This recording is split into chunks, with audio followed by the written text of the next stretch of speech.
느헤미야 7장 1절에서 4절까지 말씀입니다. 느헤미야 7장 1절에서 4절 다 같이 한 목소리로 봉독하시겠습니다. 성벽이 건축됨에 문짝을 달고 문지기와 노래하는 자들과 레위 사람들을 세운 후에 내 아우 하나니와 영문의 관원 하나냐가 함께 예루살렘을 다스리게 하였는데, 하나냐는 충성스러운 사람이요 하나님을 경외함이 무리 중에서 뛰어난 자라.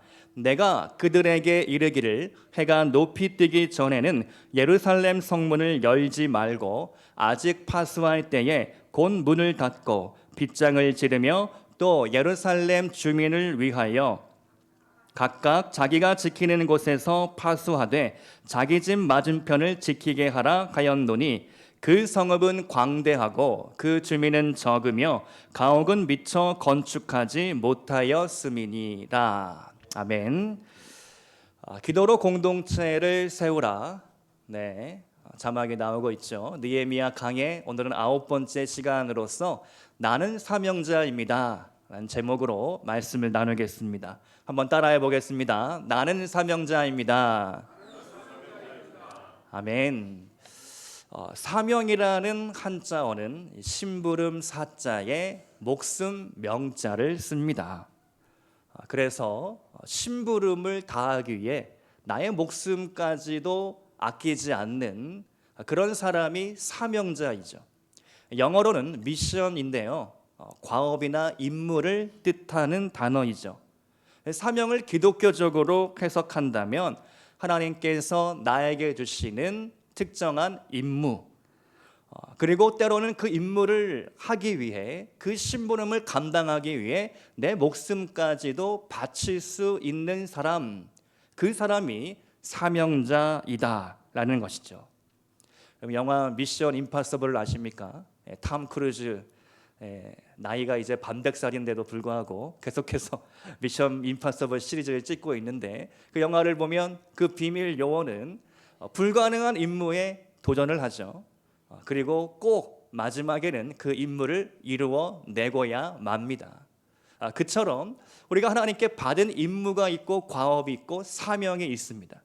오늘 그 사명에 대해서 나누고자 하는데요, 먼저 한번 질문 드리고 싶습니다. 여러분은 사명자입니까? 여러분에게는 어떠한 사명이 있으십니까? 아마도 크게 세 영역 가운데 여러분의 사명이 있겠습니다. 첫 번째는 가정이죠. 여러분은 가정에서 아버지로 어머니로 또 아들과 딸로서의 사명이 있습니다. 믿음직한 아버지가 버티고 있는 가정은 절대 흔들리지 않죠. 가정에 위기가 닥칠지라도 그 아버지가, 가장이 굳건하게 버티고 있기 때문입니다. 기도하는 어머니가 있는 가정도 결코 망하지 않습니다. 기도로 인내하고 기다리고 하나님의 때를 아는 그런 지혜와 현명함이 그 어머니 안에 있기 때문입니다. 그렇다면 두 번째로 여러분에게는 일터의 사명이 있을 겁니다. 대부분 우리 다 이렇게 남자 여자가 다 맞벌이를 하고 우리가 가정에서 열심히 일을 하고 있죠. 이른 아침에 내가 출근을 하면 그날 해야 할 임무가 있습니다. 그 임무, 업무, 그것이 그날 내게 주어진 일터의 사명이 되는 것이죠. 그 일을 하라고 여러분에게 돈이 지급되는 것이죠. 매월 통장에 월급이 찍힐 때마다 정말 우리의 다시 일할 동기가 생긴다고 합니다. 그래서 돈을 받으면 그 돈값을 내가 해야 하겠다, 다시 열심히 일을 하게 되는 것이죠. 일을 잘하면 보상이 있지만 못하면 그 자리를 지켜내기 어려울 것입니다. 해마다 연말쯤 되면 인사고과 점수가 매겨지게 되는 것이죠. 세상은 아주 냉혹합니다. 저도 한때 짧지만 직장 생활을 한 적이 있는데요, 그때 아주 쓰라린 경험을 한 적이 있습니다. 나중에 기회가 되면 나누겠는데요, 세 번째로 우리는 교회의 사명이 있습니다. 하나님은 여러분에게 직분이라는 사명을 이미 주셨죠. 장로, 권사, 안수집사, 집사, 또 성도로서의 사명과 직분이 있습니다. 우리 교회는 제가 딱 보니까 거의 90% 이상, 거의 99%에 육박하는 직분자 집단입니다. 모두가 다 직분을 거의 하나씩은 받고 계신데요. 아주 탄탄한 조직력을 이미 우리 교회가 갖추었다라고 말씀을 드릴 수 있겠습니다. 저는 담임 목사로서의 사명을 받았죠. 잠실 빛나 교회의 제5대 담임 목사로서의 사명을 부여받았습니다. 이것이 제 인생의 큰 영광이라고 고백을 드립니다. 저와 여러분 이렇게 교회에서의 사명이 있고 일터의 사명이 있고 가정의 사명이 있습니다. 그렇다면 우리가 이 사명을 어떻게 하면 잘 감당할 수 있을까? 이 사명자가 갖추어야 할 자격이 있다면 무엇일까? 어떠한 태도가 필요할까? 또 우리가 해야 할 의무가 있다면 무엇일까? 이것을 오늘 느헤미야의 인생을 통하여 알아보고자 하고 오늘 본문을 중심으로 함께 풀어나가고자 합니다. 여러분, 느헤미야는요 정치인이었습니다. 느헤미야는 사역자가 아니었습니다. 사역자는 아니었지만 사명자였죠. 그는 평신도 정치인으로서 자기에게 주어진 하나님의 사명을 귀히 여겼고 그 일을 이루고자 하는 열정이 있었고 희생이 있었고 헌신이 있었고 집요하게 이루고자 하는 그런 욕망이 있었습니다. 그래서 하나님은 그를 통하여 위대한 건축의 프로젝트를 완수하게 하셨죠. 느헤미야는 일종의 역사책인데요, 역사 드라마라고도 볼 수 있습니다. 이 드라마는 1부와 2부로 나눠져 있는데 1부의 주제는 건축 프로젝트라고 한다면 오늘 7장으로 시작되는 2부의 주제는 국가 재건 프로젝트다라고 말씀드릴 수 있겠습니다. 이제 52일 만에 성벽은 완공이 되었지만 보다 더 중요한 임무가 느헤미야에게 남아 있었습니다. 그것은 이 나라를, 이 유다 나라를 어떻게 재건할 것인가, 예루살렘 성 안에 사람들을 어떻게 모이게 할 것인가, 신앙 중심으로, 성전 중심으로 어떻게 예배를 세워 나갈 것인가, 이러한 질문을 가지고, 이러한 사명을 가지고 느헤미야가 지금 나아가고 있는 것이죠. 그 사명에 대해서 세 가지로 함께 말씀을 나누도록 하겠습니다. 첫 번째, 사명자는 하나님을 경외하는 사람입니다. 따라서 해보겠습니다. 사명자는 하나님을 경외하는 사람입니다. 본문 1절과 2절 말씀을 보시면요, 우리 한번 같이 읽어보면 좋겠는데요. 7장 1절과 2장 시작. 성벽이 건축됨에 문짝을 달고 문지기와 노래하는 자들과 레위 사람들을 세운 후에 내 아우 하나니와 영문의 관원 하나니아가 함께 예루살렘을 다스리게 하였는데 하나나는 충성스러운 사람이요 하나님을 경외함이 무리 중에서 뛰어난 자라. 아멘. 성벽 공사가 마무리됐습니다. 그리고 이제 각 분야의 인재가 필요하게 된 것이죠. 먼저 문지기를 임명합니다. 보안이 중요하죠. 경비원을 세운 것입니다. 두 번째로 노래하는 자들을 세웠습니다. 그들은 성전 안에 하나님을 찬양하는 예배팀, 예배위원들입니다. 세 번째로 경비대장을 임명을 하는데요, 2절 말씀에 나오는 것처럼 두 사람이 임명이 됩니다. 한 사람은 하나니인데 그는 느헤미야의 친동생입니다. 친동생이라고 하면 우리 한국 정서에 조금 거부감이 들죠. 이거 무슨 친인척에 특혜를 준 거냐. 그러나 지금 예루살렘 성의 형편이 좋지가 못합니다. 처우가 열악하죠. 그래서 아마 봉급이 제대로 나왔을지 또 뭐 자리가 사무실이 훌륭할지 그것은 전혀 아닌 겁니다. 특혜가 아니라 헌신의 자리였다라는 것이죠. 두 번째로 이 하나냐가 나오는데요. 이 하나냐는 특별한 인물평이 추가가 됩니다. 말씀이 계속 나오고 있는데 보시면은 하나냐는 충성스러운 사람이요 하나님을 경외함이 무리 중에서 뛰어난 자라. 이 하나냐에 대한 느헤미야의 인물평은 아주 호평일색입니다. 충성스럽다. 그는 하나님을 경외하는데 온 무리 중에서 아주 탁월하고 대단한 사람이다. 칭찬을 하게 됩니다. 제가 신학대학원 입학 시험을 치른 후에 아주 마음이 급했습니다. 일전에 한번 나눈 적이 있는데요. 합격 통지서를 받기도 전에 사역지를 막 열심히 알아봤습니다. 인터넷 사이트에 올라가서 어느 교회에 가서 내가 사역을 해야 할까, 집과의 거리도 생각하고 또 어떤 부서를 구하는지, 담임 목사님은 어떤 분이신지 막 리서치를 하면서 열심히 알아보고 이력서를 썼습니다. 그래서 파트타임 전도사로 청년부 사역을 처음 담당하게 되었는데요.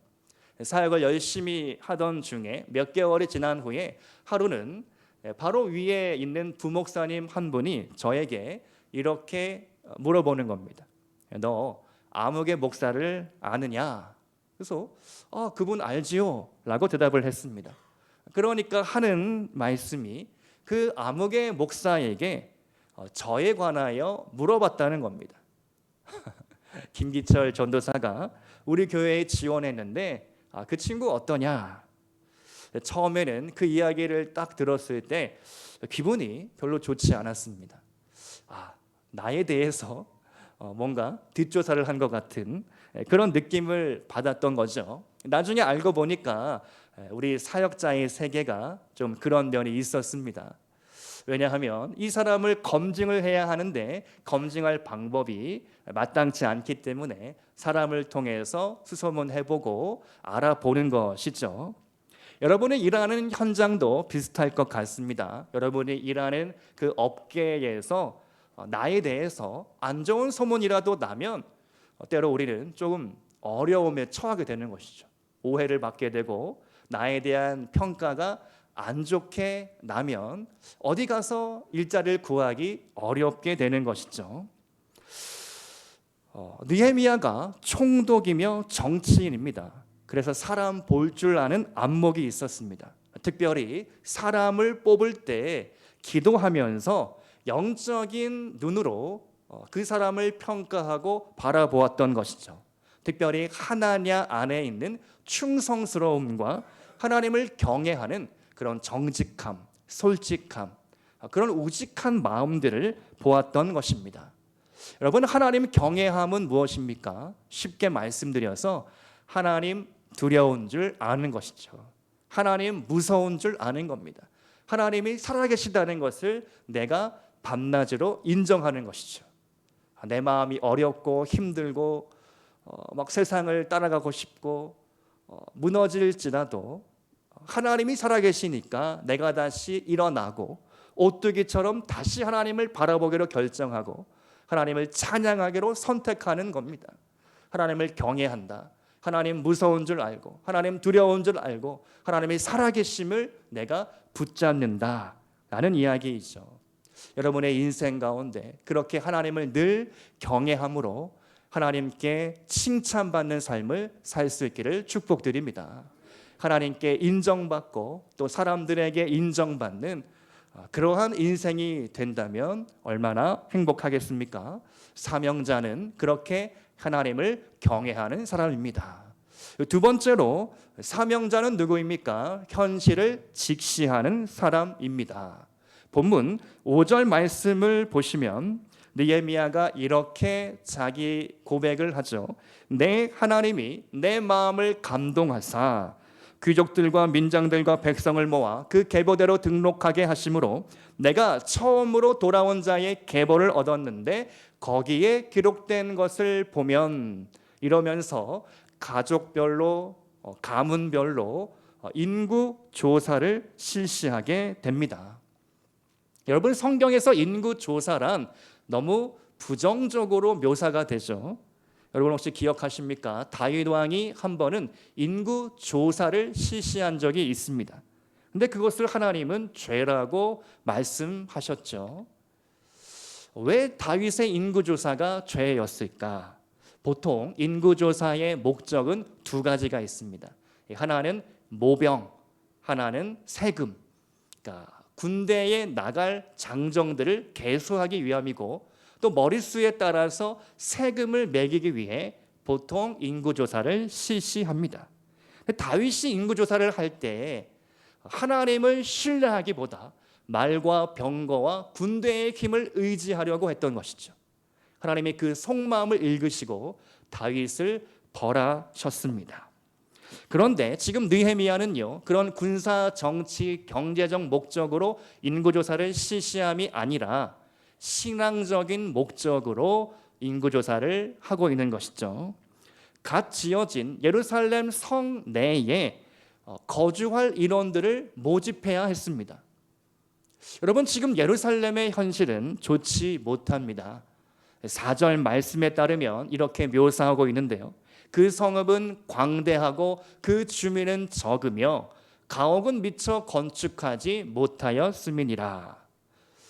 이 상황을 보면요, 성벽 공사는 완성이 됐지만 성 안에 들어가 보면 형편없는 겁니다. 열악한 것이죠. 사람 살만한 데가 안 되는 것입니다. 예를 들면 신도시, 도시 재건축이 완공이 됐는데 아파트가 높이 올라가서 뭔가 좀 그럴듯하게 보여지는데 정작 그 안에 들어가 보면 마트도 없고 병원도 없고 학교도 없는 겁니다. 버스도 잘 안 다니고 사람 살만한 데가 못 되는 것이죠. 느헤미야는 어떻게 하면 백성들을 잘 설득시켜서 예루살렘으로 이주시킬 것인가, 현실적인 문제 해결을 위해 인구 조사와 현황 파악에 나선 것이죠. 철저한 현실주의자가 되라. 그러나 가슴 속에서는 불가능한 것을 꿈꾸라. 체 게베라라는 아르헨티나의 의사 출신이죠. 그런데 쿠바의 혁명을 위해 일평생 헌신한 인물입니다. 기독교의 메시지도 세상의 그 어떤 신념이나 이데올로기보다 더 현실적입니다. 우리 예수님 현실주의자셨습니다. 예수님의 직업은 목수였죠. 목수는 헬라어로 테크논인데요, 손으로 하는 일을 뜻합니다. 당시에 갈릴리의 세포리스라는 신도시가 막 건축이 되고 있었습니다. 많은 학자들이 이야기하기를 예수님이 목수셨기 때문에 그 세포리스라는 근대 로마식 신도시에 가서 날마다 일을 했을 것이다, 이렇게 추측을 하죠. 그래서 테크논 하면 손으로 하는 일을 의미하는데 일용직 노동자입니다. 그날 벌어 그날 먹고 사는 인생인 것이죠. 예수님은 그 누구보다도 가난한 자들의 현실을 잘 아셨습니다. 예수님 자신이 가난했기 때문인 것이죠. 또 예수님은 늘 굶고 굶주리고 힘들고 어려운 인생들에 관심이 많으셨습니다. 우리 말씀을 읽어보면 오병이어, 칠병이어의 사건은 그런 예수님의 안타까워하는 이야기, 그런 이야기가 오병이어와 칠병이어로 나오게 된 사건인 것이죠. 저와 여러분은 그 예수님을 믿는 사람들입니다. 예수님을 따라가는 제자들이죠. 제자는 사명자입니다. 사명자는 현실을 직시해야 합니다. 여러분이 매일 보고 느끼고 경험하는 현실은 어떻습니까? 여러분의 직장 가운데 사무실에서 만나는 사람들, 그 사람들은 정말 행복한 인생을 살고 있습니까? 아니면 어떤 문제가 있습니까?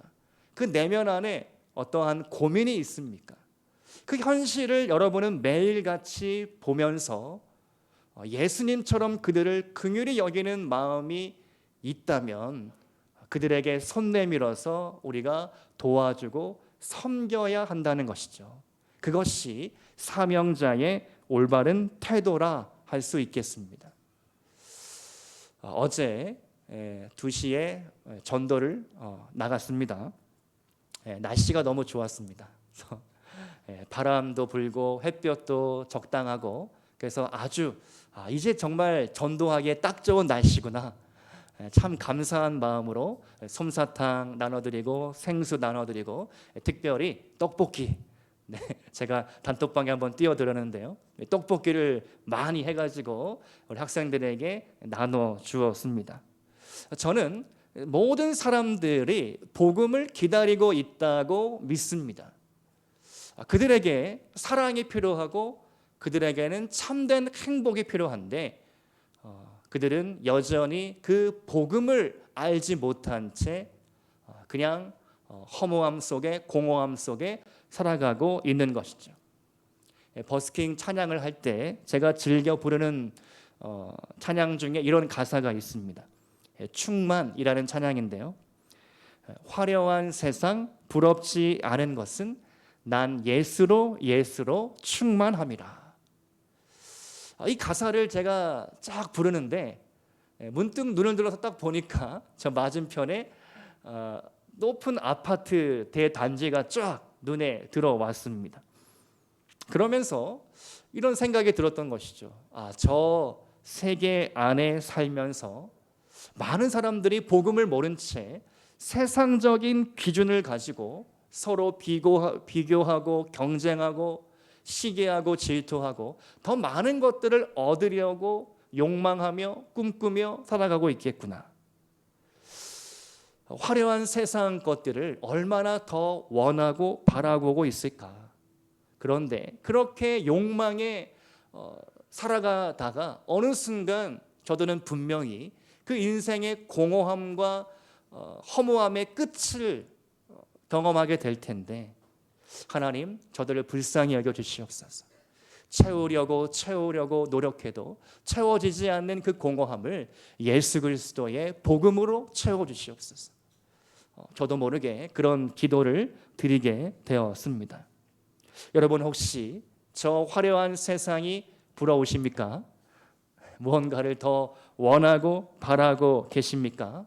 오직 예수 안에 충만함을 얻으시기를 축복드립니다. 예수님 안에 모든 것이 이미 있습니다. 여러분은 그 충만한 복음을 이미 발견하셨습니다. 그 복음 안에, 그 예수님 안에 날마다 기뻐함으로 행복함으로 여러분의 인생이 나아갈 수 있기를 축복드립니다. 백성들의 입장에서 지금 예루살렘 성내에 산다는 것은 헌신이었죠. 희생이었죠. 그러나 그럴 만한 가치가 있는 삶이었습니다. 예루살렘 성, 그 성 안에 하나님께서 임재하시겠다고 약속하셨기 때문인 것이죠. 마찬가지로 우리가 가치 있는 삶을 선택했습니다. 그러므로 우리의 인생 가운데 이미 하나님이 함께 하시겠다고 약속하신 것이죠. 아니, 이미 여러분의 인생은 하나님의 놀라운 축복 가운데 거하고 있는 줄로 믿습니다. 그 믿음 결코 흔들리지 마시고 빼앗기지 마시기를 축복드립니다. 그 현실을 바라보며 하나님이 맡겨주신 사명자의 길을 믿음으로 걸어가시기 바랍니다. 세 번째로 사명자는 누구입니까? 사명자는 드림을 위해 드리는 사람입니다. 한번 따라해 보겠습니다. 사명자는 드림을 위해 드리는 사람입니다. 아멘. 하나님의 드림, 꿈은 무엇입니까? 앞서 제가 느헤미야는 역사 드라마와 같다고 말씀드렸는데요, 1부는 끝나고 2부의 시작이 오늘 본문입니다. 1부가 성벽 재건이라면 2부는 국가 재건인데요, 하나님의 꿈은 단순히 예루살렘 성벽 재건이 아니었습니다. 이 유다라는 나라, 이스라엘 나라의 회복을 꿈꾸셨죠. 그 나라의 재건, 그 나라의 회복이 하나님의 꿈이었습니다. 하나님은 이스라엘을 통하여 온 열방이 복을 받기를 원하십니다. 이스라엘이 열방의 축복의 통로가 되기를 원하시는 것이죠. 그래서 아브라함 가운데 그 축복을 주셨습니다. 너는 복의 근원이 될지라. 이 말을 우리말로 풀자면 너는 복덩어리가 될 것이다. 너는 가는 데마다 복덩어리가 굴러오고 굴러가는 것처럼 너가 만나는 사람마다 복을 받을 것이고 너가 대화하는 사람들마다 복을 받을 것이고 너와 함께하는 모든 사람이 복을 받을 것이다. 그것이 아브라함에게 주어진 하나님의 약속의 말씀이었습니다. 근데 그 말씀을 이제 이스라엘이라는 나라를 통하여 하나님이 계속 이어 나가셔야 하는 것이죠. 그래서 이 무너진 나라가 재건되어야 합니다. 성전이 재건되어야 하는 것이죠. 그리고 성전 운영도 제대로 복원이 되어야 했습니다. 자, 여러분, 그런데요, 지금 포로에서 귀환한 사람들이 대단한 부자들이 아닙니다. 이 바벨론 페르시아 생활 가운데 한탕 크게 해가지고 돌아오는 그런 금이 환영하는 무리들이 아니었던 것이죠. 일부 소수 귀족들을 제외한다면 대부분은 99%는 거의 다 가난하고 어렵고 힘든 인생들이었습니다. 그런데 그들이 힘을 다하여 성전 재건을 위하여 기금을 드리는 것이죠. 70절 말씀을 보시면 어떤 족자들은 역사를 위하여 보조하였고 총독은 금 1000드라크마와 71절 말씀을 보시면 어떤 족장들은 2만 드라크마와 72절 말씀에 그 나머지 백성은 금 2만 드라크마와 이렇게 모든 사람들이 십시일반하여 성전 운영 기금을 모금한 것입니다. 여러분, 사명자는 누구입니까? 재정의 주인을 하나님으로 고백하는 사람이 사명자인 것이죠. 종교개혁을 하신 마르틴 루터 목사님이 3가지 회심을 해야 한다. 첫 번째는 머리의 회심이다. 두 번째는 이 가슴의 헌신이다. 세 번째는 지갑이 없는데요, 돈 지갑의 헌신이다. 회심이다. 이렇게 말씀을 했습니다. 포로 귀환 공동체에게 절실한 것, 여호와 유일의 신앙 회복인데 그 회복을 위해서는 성전 운영을 정상화 시켜야 했고, 그리고 그 일에는 결국은 돈이 필요했다는 것이죠. 우리 교회는요, 2013년 송파동 시대를 끝내고 이곳 삼전동 아카데미 빌딩으로 이전을 했습니다. 제가 어제 기록을 찾아보니까 2013년 10월 20날 성전 입당 예배를 이곳에서 드렸습니다. 맞습니까? 하나님이 때마다 은혜를 주셨죠. 저는 다 그 히스토리를 알 수는 없지만 아름다운 예배당을 보면 또 식당과 카페와 구석구석 우리 교육 부서실, 또 목회실, 또 사무실, 청년부실, 이런 모든 공간들을 볼 때마다 하나님의 신실하심을 경험하게 됩니다. 여러분, 제가 처음 교회에 방문했을 때 표현은 못했지만 속마음에 너무나 큰 이 감동이 있었습니다. 사실 작년 2023년 동안 사역지를 놓고 여러 가지 기도 제목을 놓고 써가면서 아내와 함께 기도를 했습니다. 그렇게 기도를 하다가 내가 기도만 해서는 안 되겠다. 우리가 좀 나가서 살펴보자. 제가 당시에 경기도 성남 위례에 살았는데요, 집 근처 교회를 좀 방문하면서 이 교회들은 어떻게 사역하고 있는가, 그 당시는 제가 개척을 할 마음까지도 있었기 때문에 내가 만일 개척을 한다면 어떻게 교회를 만들고 꾸미고 나아가야 할까 한번 좀 보고 싶어서 집 근처 교회에 수요 예배 시간이었는데 몰래 참석을 했습니다. 정탐꾼처럼 몰래 저의 신분을 숨기고 그냥 일반인처럼 복장을 하고 갔는데요, 그 교회가 위례역 근처의 상가 교회였는데요, 한 층을 다 교회로 리모델링해서 사역을 하고 있었습니다.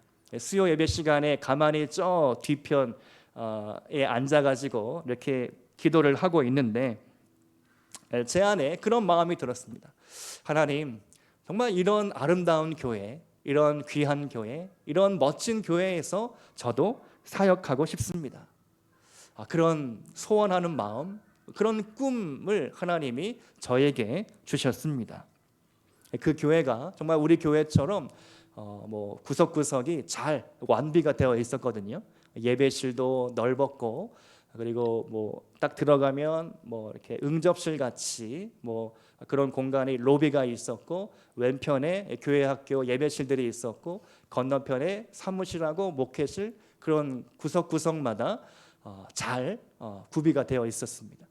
그런 기도를 했던 것이 오늘 이 설교를 준비하면서 갑자기 떠오르게 되었습니다. 그래서 사실은요, 제가 1월 21일 날 이곳에서 첫 설교를 할 때 김치국부터 마셨습니다. 여러분이 저를 선택하지도 않았는데 하나님, 여기가 그곳이네요. 그런 마음이 제 안에 있었습니다. 마치 제 머릿속을, 제 마음속을 하나님께 들킨 것 같았는데요, 제가 이 자리에 있는 것은 정말 하나님의 드라마인 줄로 믿습니다. 자, 그런데 우리가 이렇게 아름다운 성전을 갖추고 예배 드리고 있는데 사실 조금 무거운 얘기를 드리려고 하는데 교회의 재정 형편이 쉬운 형편은 아닙니다. 지난주에 당회에서 올라온 보고를 봤는데 건축 헌금과 일반적인 운영에 필요한 재정들이 조금 어려움 가운데 있습니다. 우리 교회는요, 입당 예배는 드렸지만 아직까지 헌당 예배를 드리지 못하고 있습니다. 그 뜻은요, 우리가 2013년에 성전을 매입하여 이곳에 들어올 때에 빚을 졌는데 그 빚을 다 아직 갚지 못했다는 이야기입니다. 이것은 우리 모두의 책임인 줄로 믿습니다. 특별 장로님들만의 그런 고민이 아니라 우리 모든 성도님들이 알고 함께 힘쓰고 기도해야 할 제목인 줄로 믿습니다. 왜냐하면 교회는 하나님의 드림, 꿈이기 때문인 것이죠. 우리 교회가 이곳에 아름답게 지어진 이유가 있습니다. 하나님의 꿈이 있고 하나님의 사명이 있습니다.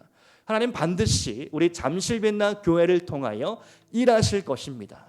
하나님의 꿈이 이루어질 것입니다. 다른 어떤 교회도 감당하기 어려운, 감당하지 않는 특별한 사명과 일이 우리 잠실빛나 교회에 있는 줄로 저는 확신합니다. 그 꿈을 계속해서 우리가 이루어 나가기 위하여 우리는 드리는 자가 되어야 하겠습니다. 우리가 가진 것, 우리가 가진 재능과 은사로 우리의 주님의 몸된 교회를 섬길 때 하나님 반드시 우리 교회 가운데 새로운 역사를 주실 줄로 믿습니다. 다니엘서 12장 3절 말씀을 참 좋아하는데요, 많은 사람을 옳은 대로 돌아오게 한 자는 하늘의 별과 같이 영원히 빛나리라. 아멘이십니까? 우리 잠실 빛나 교회를 생각할 때마다 다니엘서 12장 3절 말씀이 떠오릅니다.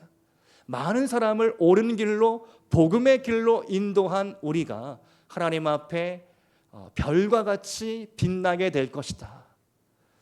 그 어두운 밤하늘을 밝게 비추는 별처럼, 스타처럼 여러분이 하나님 나라의 스타가 될 수 있기를 축복드립니다. 사명자에게 마지막으로 가장 중요한 원칙이 한 가지 있습니다. 바로 하나님의 감동으로 일해야 한다는 것이죠. 오늘 느헤미야 7장 5절 말씀을 보면 내 하나님이 내 마음을 감동하사, 이렇게 느헤미야가 고백을 하고 있습니다. 여러분, 감동이 없을 때, 감동이 빼앗길 때 그 사역은, 그 임무는, 그 미션은 차가워지고 사라지고 생기가 없고 활력이 없다는 것이죠. 저는 사역 중에 그런 경험을 종종 합니다. 처음에는 열정으로 무언가를 내가 하겠다라고 나섰는데 점점 힘이 빠지고 차가워지고 몸이 건조해지는 것이죠. 왜 그렇습니까? 최초의 감동을 잃어버렸기 때문인 것이죠. 오늘 기도하는 마음으로 저는 설교를 준비했고 설교하고 있습니다. 여러분의 마음속에 뜨거운 성령의 감동이 회복되기를 축복합니다. 처음 우리 교회가 송파동에서 이곳 잠실학원 사거리에 내려와 품었던 꿈, 그 하나님의 마음, 그 하나님의 사명이 다시 새롭게 회복될 수 있기를 축복합니다.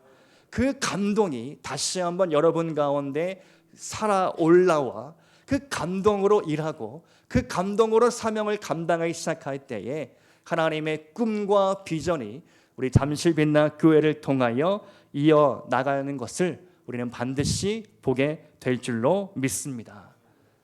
여러분의 개인의 신앙을 위하여 기도하시고 또 우리 교회를 위하여 기도해 주시고 여러분의 직장과 일터 가운데 하나님의 사명이 신실하게 이어져 나갈 수 있도록 나아갈 수 있기를 주님의 이름으로 축원드립니다. 함께 기도하시겠습니다.